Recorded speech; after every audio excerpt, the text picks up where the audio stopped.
You know that moment. The one after a really good night. You were laughing together. The energy felt easy.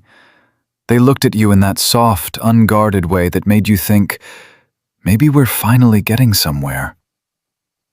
And then the next day, their texts go flat. Their voice gets thinner.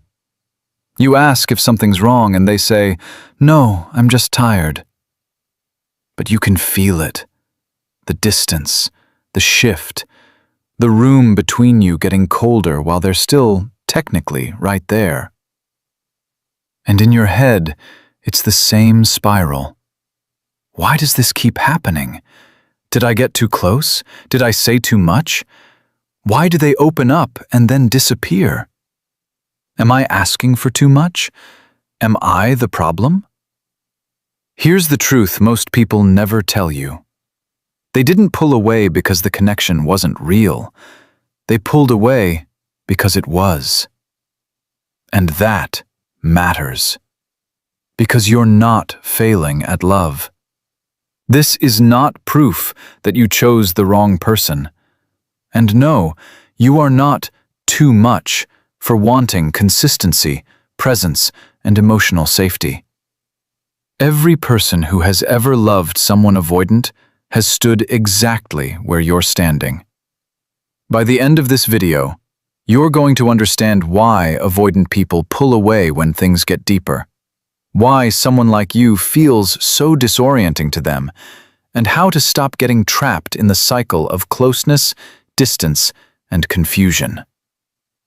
Let's get into it. The mindset reframe. Most couples believe avoidant attachment means someone doesn't feel enough. But the real truth is, avoidant attachment usually means someone feels so much that their nervous system learned to survive by shutting the door before the feeling gets too big. That's the part people miss. Your partner's nervous system is reading you before their mind can catch up. Before they can say, "I care about you." Before they can explain why they suddenly need space. Before they even understand what's happening beneath the surface. So when you bring real closeness, real presence, real emotional honesty, it doesn't just feel good to them. It can also feel dangerous.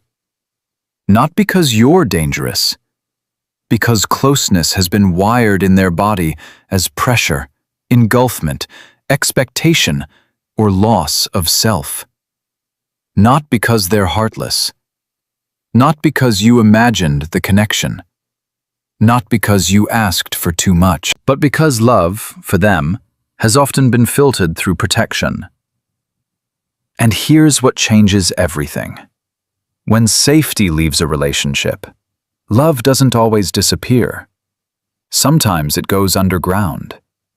What looks like disinterest is often overwhelm.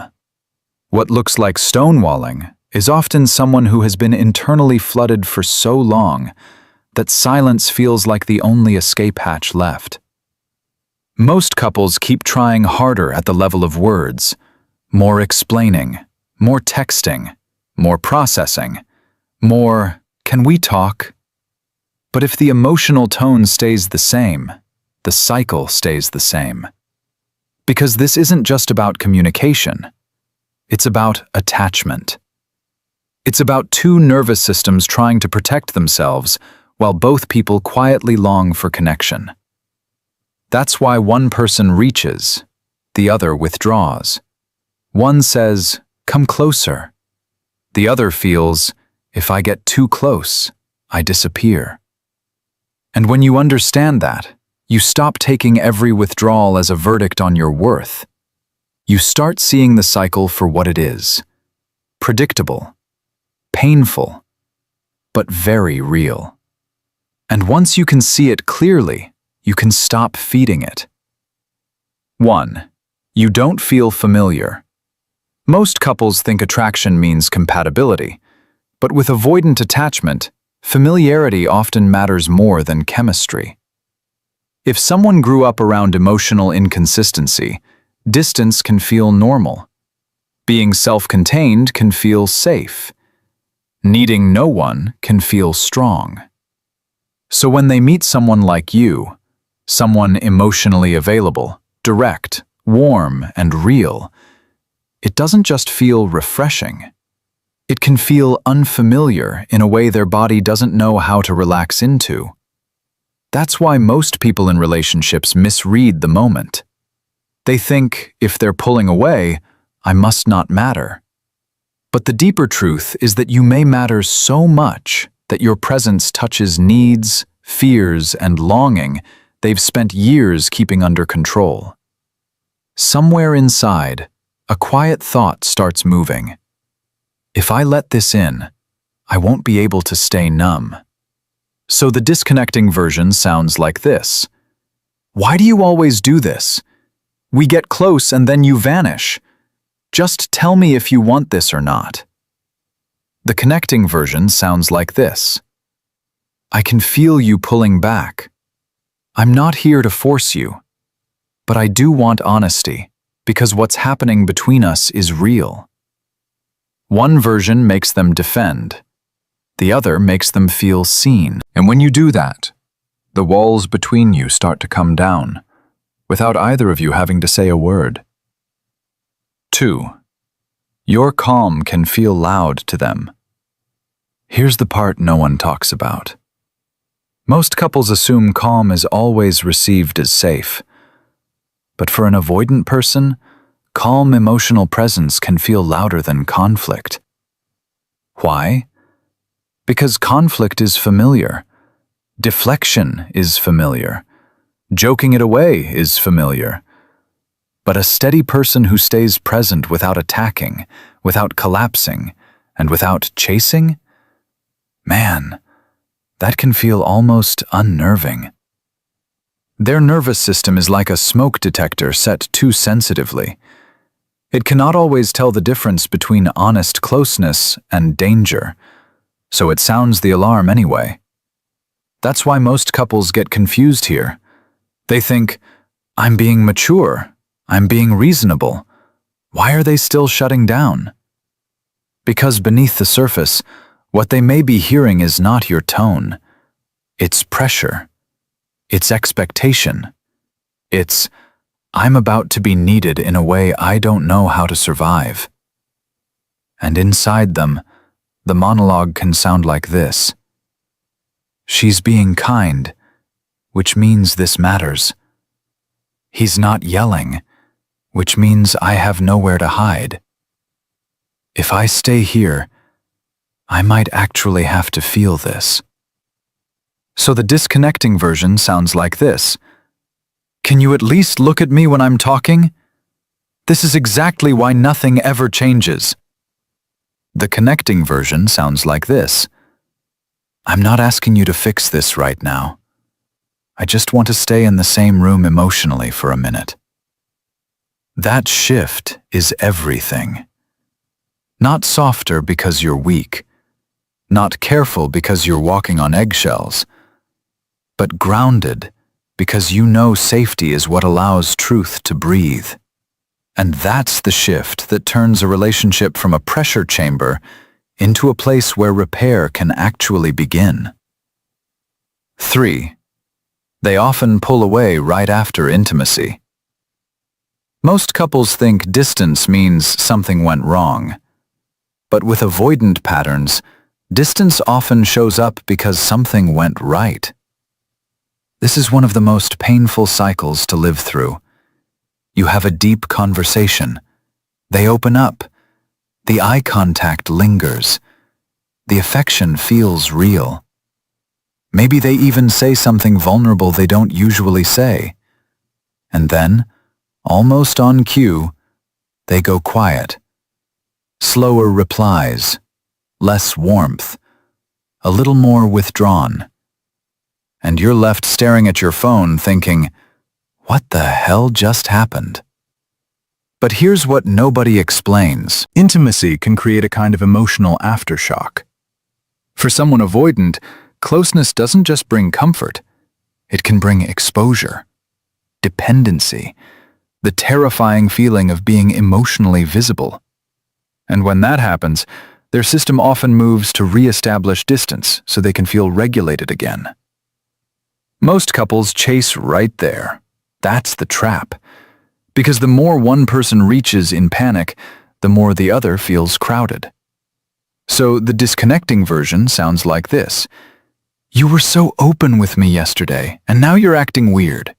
Why do you always ruin it? The connecting version sounds like this. I noticed you got quieter after we got close. I'm not punishing you for that. I just want you to know I felt the shift. That lands differently.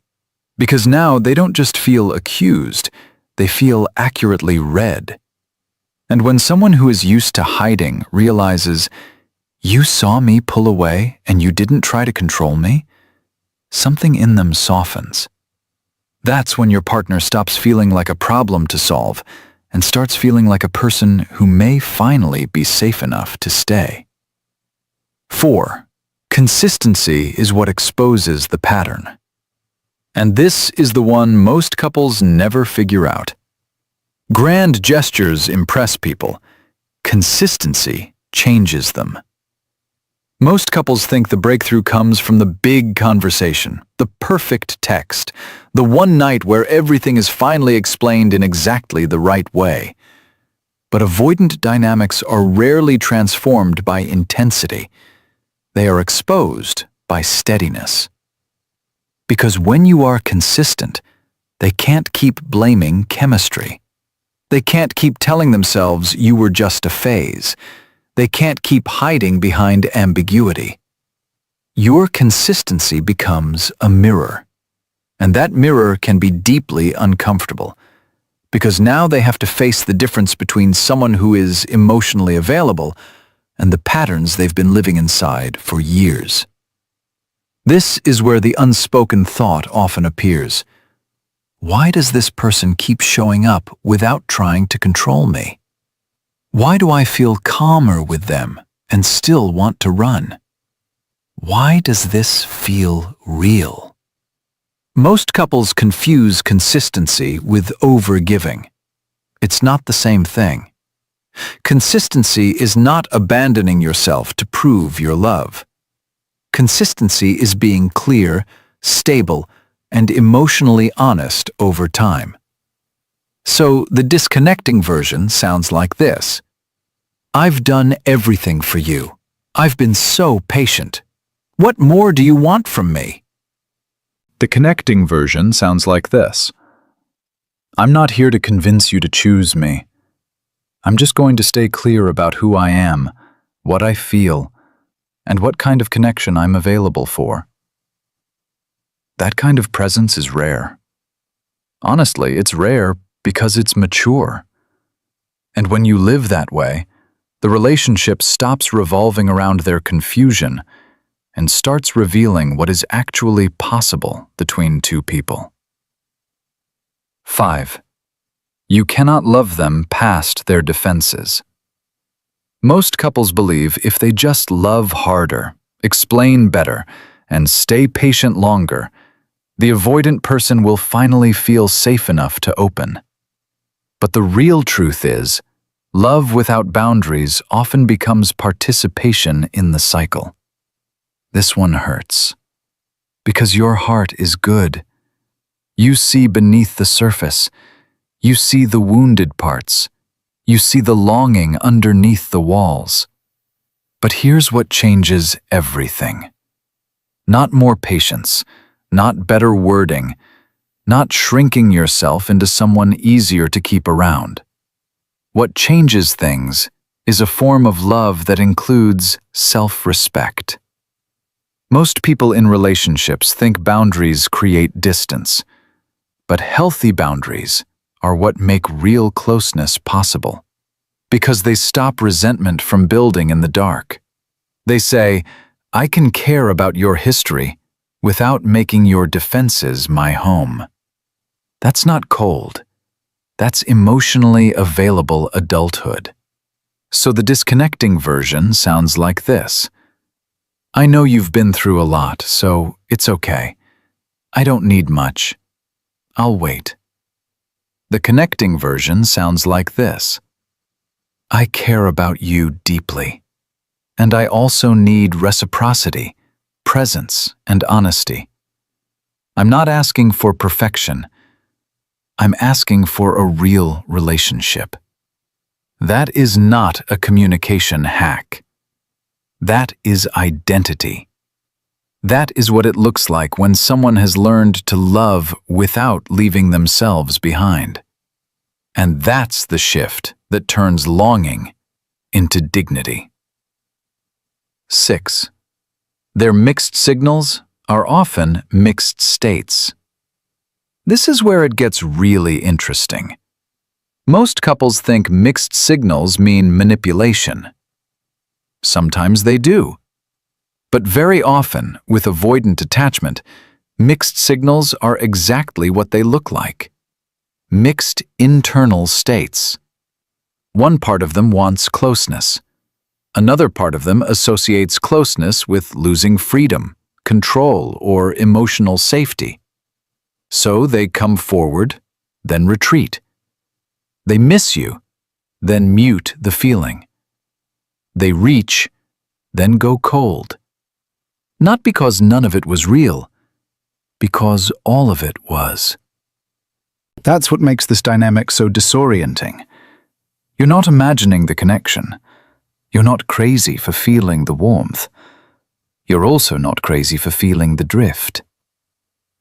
Most couples only react to the behavior, but the deeper truth is that beneath the surface, two opposite experiences are fighting for space in the same person. A part of them is saying, I want to be close to you. Another part is whispering, if I need you, I lose. So the disconnecting version sounds like this. You're hot and cold all the time. I'm done trying to decode you. The connecting version sounds like this. I can feel that part of you wants closeness, and another part gets scared by it. I'm not confused by that, but I do need clarity about what you can actually sustain. That response does two things. It gives compassion, and it tells the truth. And when you do that, they feel something most avoidant people almost never feel in love. Understood, without being excused. That's when the relationship starts moving out of cycles and into something more real. 7. The real question is who you become here. And here's the part that changes your whole life. Most couples keep asking, do they love me? But the better question is, who am I becoming while I wait for their love to stabilize? Because this is where avoidant dynamics can quietly cost you the most. Not just in confusion, in identity. You start overthinking your needs, editing your emotions, accepting crumbs because the intense moments feel so meaningful. You become hyper-attuned to every shift in their tone, every delay, every subtle withdrawal. And little by little, your connection to yourself starts to drift. That's why most couples stay stuck. They focus on decoding the avoidant person instead of noticing what the cycle is doing to their own nervous system. But love is not supposed to make you disappear. It's not supposed to train you out of your own needs. Real connection does not require self-abandonment as the price of admission. So the disconnecting version sounds like this. Maybe if I just ask for less, they'll finally relax and choose me. The connecting version sounds like this. I can have compassion for what shaped you and still be honest about what I need. I do not have to become less to keep this. Read that again. That is power. That is healing. That is what it looks like when you stop auditioning for love and start embodying it. And when you do, something profound happens. Whether they rise to meet you or not, you stop living in emotional limbo. That's the shift that turns a relationship from something you are trying to survive into something that actually feels like a refuge. Close. So this is the real transformation. Not that you become better at managing avoidant people, not that you learn the perfect words to finally get them to stay, but that you become someone who can recognize patterns without getting swallowed by them, offer connection without begging for it, and choose presence without betraying yourself. This isn't a checklist. It's an invitation. An invitation to become the kind of partner who brings safety, clarity, and emotional truth into the room. And when you internalize that, you stop reacting from fear and start responding from self-respect. Your partner will feel the difference before you even finish the sentence. Because in the end, the point is not just that they have never met someone like you. It's that you stop forgetting what it means to be someone like you.